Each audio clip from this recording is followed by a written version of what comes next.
Hi everyone. As you probably know already, Minecraft Dungeons has recently released Howling Peaks, their third DLC, with a new season pass, weapons, mobs, and challenges to overcome. We already have the Jungle Awakens DLC, Creeping Winters, and now Howling Peaks. As of the new DLC's release, one question has crossed my mind repeatedly. What's the best DLC so far?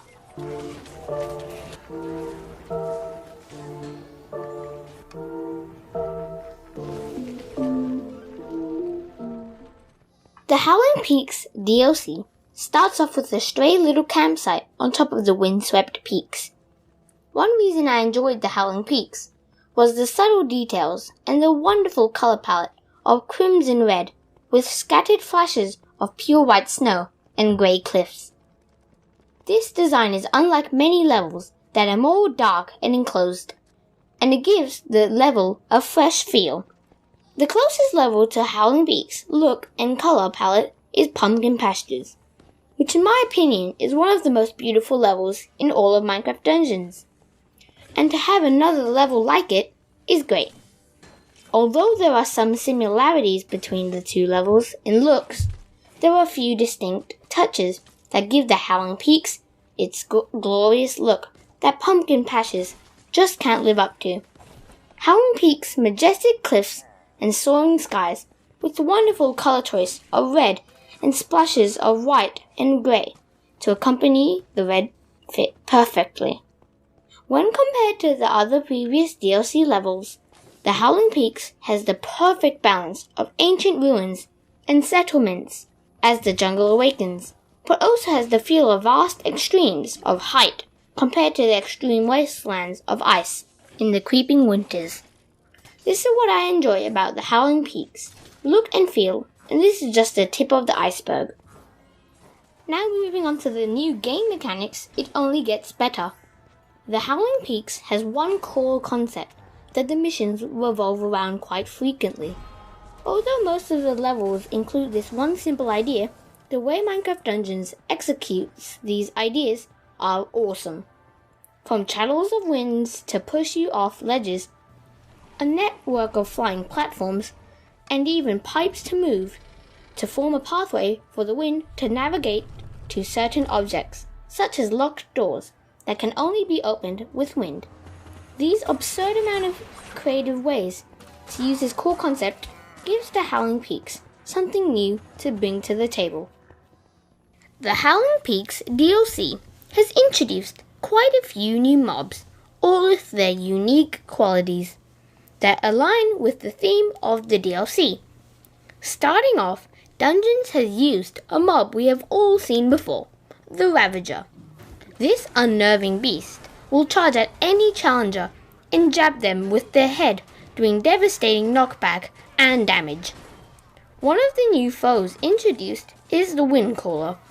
This strange illager will stand at a safe distance from you and support his allies by calling in gusts of wind. The Windcaller will either push you back with a sharp channel of wind or hurl you up into the air briefly, interrupting your flow.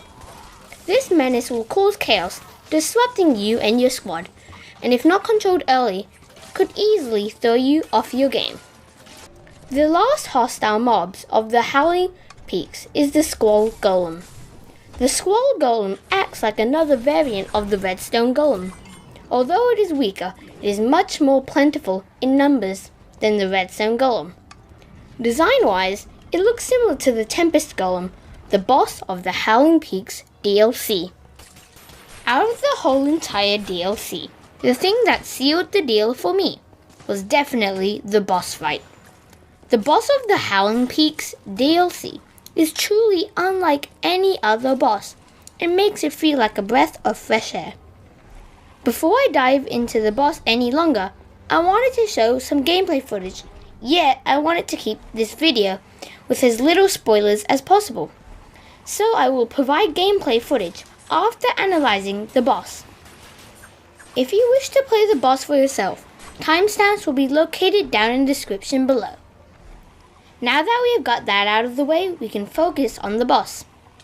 If you have seen the video I made a while back, 5 ways to improve Minecraft dungeons, you will know that one suggestion I made was to include more skill-based or unique bosses with special twists to the boss formula, and the Tempest Golem matches this perfectly.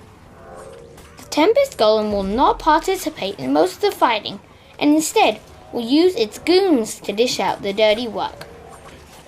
What makes this boss so distinguishable compared to any other boss is the combat mechanics.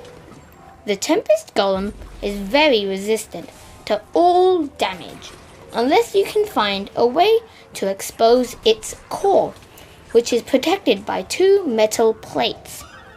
To remove the metal plates, you will need to secure both pillars to disable the metal plates. Once this is done, the core will be exposed and the moment to strike arrives. This twist to the boss formula I was not expecting, and I could only dream about before, but now it's a reality. Personally, this was what I enjoyed most about the Howling Peaks DLC.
The Howling Peaks DLC was incredibly well made, with great care from the creators of Minecraft Dungeons. The Howling Peaks DLC mechanics felt awesome, and the new boss was an incredible experience. Personally, I enjoyed the subtle details of lighting and looks in the Creeping Winters a little more, but the new mechanics and the boss of the Howling Peaks DLC definitely makes up for that. And in my opinion, it is the best DLC so far. You might know already that previously I have made a video covering The Jungle Awakens and the Creeping Winters DLC. In that video, my final verdict was that the Creeping Winters DLC was slightly more polished than The Jungle Awakens. After playing the Howling Peaks DLC, I can say quite firmly that I believe the next upcoming DLCs are just going to get better and better. But we will have to wait and find out. Before I end off this video, I just wanted to say thank you to all my 76 subscribers. It means a lot to me that I have so much support. And if you haven't subscribed already, please think about it, as it's really easy to do. With one click of a button, you'll help me out and help support this channel. I just want to say thank you all for watching, as this video took a really long time to make and a lot of new editing skills I learned to make this.